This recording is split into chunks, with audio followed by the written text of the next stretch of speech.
Hello friends, good morning, नमस्कार। बहुत बहुत स्वागत है आप सभी का स्टडी विद ज्ञान प्रकाश में। देखिए फ्रेंड्स, इस बात की चिंता मत कीजिए कि दूसरे लोग आपके बारे में क्या सोच रहे हैं।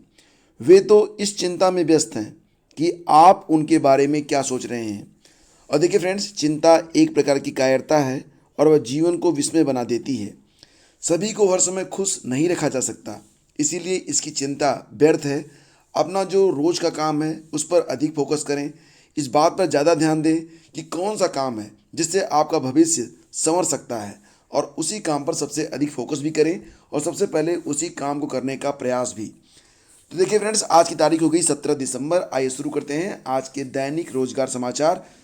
सबसे पहले बात कर लेते हैं वीडियो भर्ती 2018 के बारे में। आपको पता होगा यूपी ट्रिपल एससी ने वीडियो की ये परीक्षा करवाई थी 22-23 दिसंबर 2018 में। तो इसके बारे में एक लेटेस्ट अपडेट मैं आपको देना चाहता हूं, क्योंकि कल कमेंट आए थे कुछ कि वीडियो भर्ती के बारे में क्या लेटेस्ट अपडेट है। देखिए फ्रेंड्स, ये जो वीडियो की भर्ती आई थी यूपी ट्रिपल एससी के माध्यम से आई थी, और ये परीक्षा हुई थी कब?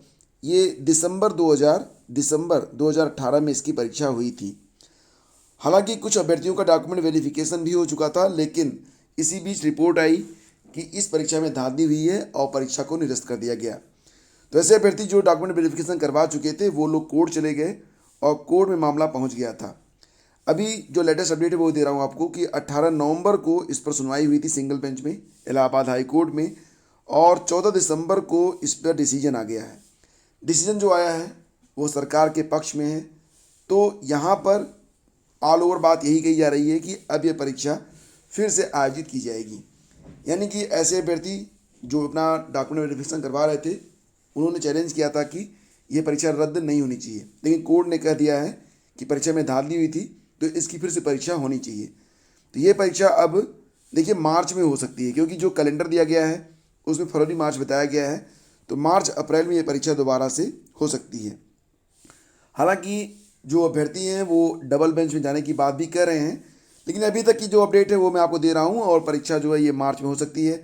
सरकार चाहे तो परीक्षा कभी भी करवा सकती है, हालांकि मार्च में करवाने की बात यहाँ पर कही गई थी। तो उम्मीद रखिए कि मार्च में वीडियो भर्ती की दोबारा से परीक्षा हो सकती है।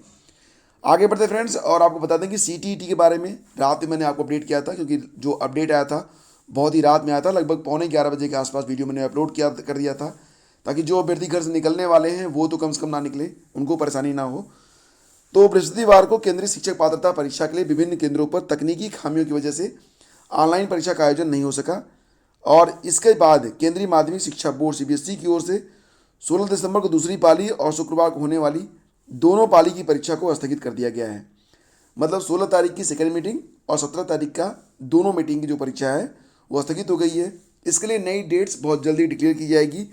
जिन अभ्यर्थियों की परीक्षा 20 दिसंबर को होनी है उनकी परीक्षा तिथि में कोई बदलाव नहीं किया गया है। बोर्ड की ओर से दिल्ली के विभिन्न केंद्रों पर बृहस्पतिवार को सीटेट परीक्षा हुई। पहली पाली में 697 परीक्षा केंद्रों पर सुबह 9:30 बजे से दोपहर 12 बजे तक परीक्षा हुई। दूसरी पाली के तहत दोपहर 2:30 बजे से शाम 5 बजे तक परीक्षा का आयोजन होना था, लेकिन इस बीच गाजीपुर, रोहिणी और द्वारका के केंद्रों में तकनीकी खामियों की वजह से अभ्यर्थियों का पेपर नहीं हो सका। इसी तरह अन्य केंद्रों पर भी अभ्यर्थियों को पेपर में परेशानी हुई। इसको देखते हुए सीबीएसई ने तकनीकी खामी मानते हुए पेपर को स्थगित कर दिया है। और यहाँ पर जो स्टेटमेंट आया है टीसीएस के द्वारा वो आपके सामने है, आप देख सकते हैं। यहाँ पर टीसीएस कह रहा है कि सारी चीज़ों के बाद मैं आपको मुख्य मुख्य बातें बताता हूँ। यहाँ पर बताया जा रहा है कि candidate is affected venues could not complete the exam, consequently we had to cancel the second shift examination. We are working to fully understand and quickly address these issues. TCS ION is committed to delivering superior candidate experience across the country and ensuring that the exams are conducted in a secured and inclusive manner. Toward this, we are rescheduling the candidates of CTET shift 2 of 16th of December and both the shift on 17th December 2021 to a later date. All the shifts starting Monday 20th December of 2021 remain as is. We will shortly announce the revised date for the candidate affected by the rescheduling of CTT shift of 16 and 17 December 2021. We regret the inconvenience caused to the candidate. इससे संबंधित जो notification है वो आपके ctet.nic.in यानी कि CTET की जो ऑफिशियल वेबसाइट है उस पर भी पब्लिश कर दी गई है। और देखिए फ्रेंड्स, उत्तर प्रदेश शिक्षक पात्रता परीक्षा का आयोजन शीघ्र कराए जाने की मांग को लेकर अभ्यर्थियों ने बृहस्पतिवार को सचिव को ज्ञापन दिया है। अभ्यर्थियों ने कहा है कि गत 6 दिसंबर को सचिव ने आश्वासन दिया था कि एक सप्ताह में परीक्षा की तिथि डिक्लेयर हो जाएगी, लेकिन अब तक कुछ नहीं हुआ। परीक्षा तिथि शीघ्र घोषित करने की मांग कही गई है और अभ्यर्थियों को यह लग रहा है कि अगर परीक्षा डिले होती है और इसी बीच नई शिक्षक भर्ती आ जाती है तो ऐसी स्थिति में जो नए अभ्यर्थी होंगे वो आवेदन नहीं कर पाएंगे। ऑलरेडी सीटेट और यूपीटेट को लेकर लगभग 9 से 10 लाख अभ्यर्थी पहले से ही यूपीटेट और सीटेट पास आउट हैं।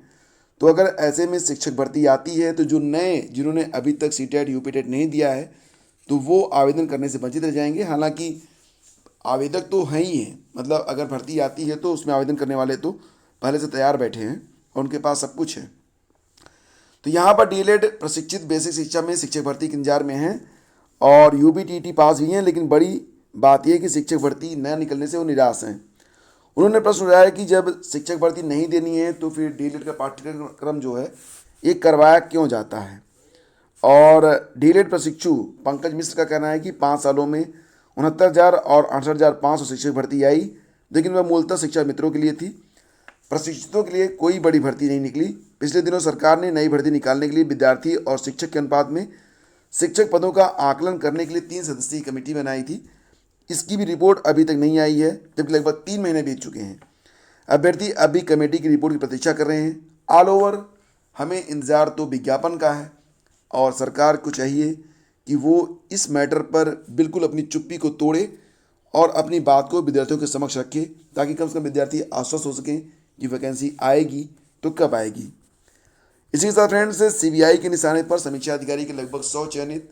मामला 2013-2014 के आरओ एआरओ परीक्षा से जुड़ा हुआ है और आपको पता है कि इन दोनों भर्तियों में सीबीआई की जांच चल रही है। लगभग 600 भर्तियों की जांच कर रही सीबीआई अभी तक एक भी गिरफ्तारी नहीं कर पाई है।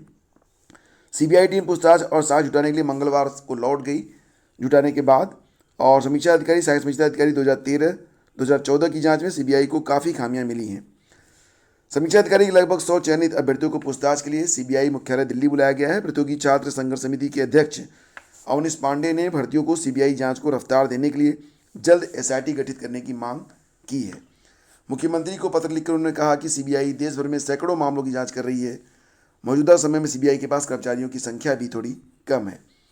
बात करते हैं एसएससी कांस्टेबल भर्ती के बारे में। तो दिल्ली पुलिस में कांस्टेबल के पदों पर 5,690 अभ्यर्थियों का चयन हुआ है। इसमें 3,771 पुरुष हैं और 1,919 महिला अभ्यर्थी शामिल हैं। एसएससी ने गुरुवार को कांस्टेबल भर्ती परीक्षा का अंतिम चयन परिणाम जारी किया है। एसएससी ने कांस्टेबल भर्ती के लिए कंप्यूटर आधारित परीक्षा का परिणाम 15 मार्च 2021 को जारी किया था, जिसमें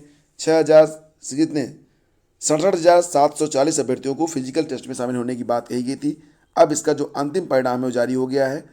चयनितों में 2,795 चयनित अनारक्षित हैं, 556 ईडब्ल्यूएस हैं, 1,115 ओबीसी हैं और 955 अभ्यर्थी एससी और 269 अभ्यर्थी एसटी वर्ग के हैं।